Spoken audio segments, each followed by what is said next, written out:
पहला जो एक जगह है उसका नाम है बद्रीनाथ। उस बद्रीनाथ में एक जगह है संतोपत हिमानी। बद्रीनाथ के संतोपत हिमानी से एक नदी निकलती है जिसका नाम है धौली गंगा, विष्णु गंगा, और एक साइड से आती है धौली गंगा। तो धौली गंगा और विष्णु गंगा दो नदियां हैं। ये दो नदियां आपस में आके मिल जाती है विष्णु प्रयाग में। प्रयाग का मतलब होता है मिलन स्थल। तो विष्णु गंगा और धौली गंगा आके मिलती है विष्णु प्रयाग में, और यहाँ इनकी गहराइयां बराबर हो जाती हैं लगभग। जब दो नदियों के मिलने के वक्त में गहराई बराबर हो जाए तो उन नदियों का नाम चेंज कर दिया जाता है। यदि एक की गहराई ज्यादा दूसरी की गहराई कम तो नदी गहरी वाली नदी के नाम से ही नदी आगे बढ़ेगी। तो यहाँ लगभग गहराई बराबर हो जाती है विष्णु प्रयाग में, तो नाम बदलकर इस रेड वाली नदी का नाम रख दिया जाता है अलकनंदा नदी। यहां से यहां तक ये रेड वाली नदी है अलकनंदा नदी। अभी इसको ओवरव्यू में समझिए। अलकनंदा आगे बढ़ती है, आगे जाकर एक नदी आके मिलती है जिसका नाम है नंदाकिनी नदी। मंदाकिनी अलग है और नंदाकिनी अलग है।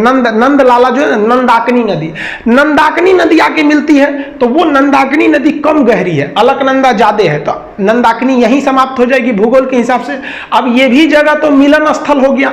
मिलन स्थल को प्रयाग कहते हैं, चूंकि नंदाकिनी नदी मिली है इसलिए इसे कहते हैं नंद प्रयाग। नंद प्रयाग के बाद नदी और आगे बढ़ती है, तो यहां आगे बढ़ती है तो एक और नदी आके मिलती है पिंडार नदी। पिंडार नदी जहां आके मिलती है उसे कहते हैं हम लोग कर्ण प्रयाग। तो कर्ण मतलब प्रयाग में पिंडार नदी आगे मिल गई। अलकनंदा जो है कहती है भाई तुम कम गहरा हो, तुम यहीं खत्म हो जाओ, आगे हम ही बढ़ेंगे। अलकनंदा आगे बढ़ती है तो एक और नदी आके मिल जाती है। वो नदी निकलती है केदारनाथ से, ये वाली निकली थी बद्रीनाथ से। उस नदी का नाम है मंदाकिनी नदी। ये मंदाकिनी नदी आके इसे मिलती है, ये जाके मिल जाती है यहाँ पर। मंदाकिनी कम गहरी, ये ज्यादा गहरी, इसलिए मंदाकिनी यहाँ समाप्त। अब ये मिलन स्थल है, इसका भी नाम प्रयाग रहेगा, तो इसका नाम हो जाता है रुद्र प्रयाग। रुद्र प्रयाग से नदी फिर आगे बढ़ती है, अभी भी अलकनंदा, इस रूट में बहुत गहरी है अलकनंदा। अब यहां से आती है उत्तर काशी जिला से। उत्तर काशी के पास एक जगह है गंगोत्री। अब गंगोत्री के पास एक एक्यूरेट पॉइंट की बात करेंगे तो वह है आपका गोमुख। वहां से एक नदी निकलती है जिसका नाम है भागीरथी नदी। यह भी बहुत बड़ी नदी है। उत्तराखंड के लोग मुख्य रूप से इसी को गंगा मानते हैं, ये वाले साइड को, ये उसकी सहायक समझते हैं। तो भागीरथी निकलती है, तो इस भागीरथी के बीच में एक नदी आके मिल जाती है भिलांगना। छोटी सी नदी है, कहती है भागीरथी चला यहीं पे खत्म हो जा। भिलांगना इसको लेके आगे बढ़ जाती है, और भागीरथी भिलांगना को लेके आगे बढ़ जाती है, और भागीरथी जाके इस अलकनंदा में मिलती है देव प्रयाग के जगह पे। और यहां पर दोनों की गहराई लगभग बराबर हो जाती है, तो इसका नाम हो जाता है गंगा। अब आप बताइए, गंगा तो इतनी नदियों से मिलके बना है, अब इसको याद करना बड़ा टफ है, तो उसको तरीका समझिए याद करने का। देखिए, विष्णु भगवान थे, इन्होंने अवतार लिया, तो कृष्ण भगवान का अवतार लिए थे ये। तो बचपन में कृष्ण भगवान का नाम क्या था? यशोदा का नंदलाल, नंदलाल।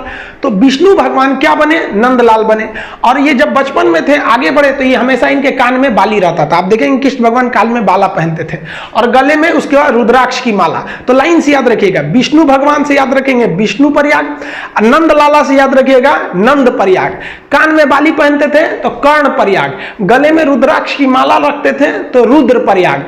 और जब इतना चीज कर देते थे तो कृष्ण भगवान का जो रूप हो जाता था वो एक देव की रूप हो जाता था, और उनकी वाणी देव की वाणी हो जाती थी। अकेले महाभारत निपटा दिए फाइल अकेले, इन्हीं की तो मतलब उपदेशों को गीता में रखा गया है। तो लास्ट में वो किसका रूप ले लिए? देव का रूप ले लिए।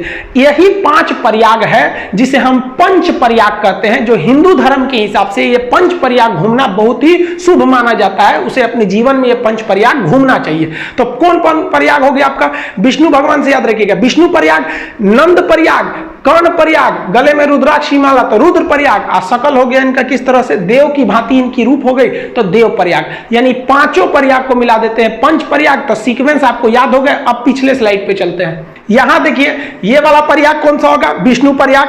विष्णु भगवान नंदलाला के रूप में जन्म लेंगे तो नंद प्रयाग, कान में पहनेंगे तो कर्ण प्रयाग, गले में रुद्राक्ष की माला तो रुद्र प्रयाग, और सकल हो जाएगा देव के भांति तो देव प्रयाग। ये नदियां हो गई। अब आप बताइए, देव प्रयाग के आगे गंगा बनती है। तो बीपीएससी में क्वेश्चन पूछा था कि ये भागीरथी तथा अलकनंदा का संगम कहां होता है? तो वो होता है आपका देव प्रयाग में। समझ गया? अब इसको एक बार दोबारा समझते हैं। संतोपत है, हिमानी है बहुत बड़ा, वहां से निकलती है धौली गंगा, विष्णु गंगा। कहां मिलेगी? विष्णु प्रयाग में। नदी का नाम हो जाएगा अलकनंदा। अगली नदी नंद प्रयाग, नदी का नाम रहेगा नंदाकनी और जगह का नाम हो जाएगा नंद प्रयाग।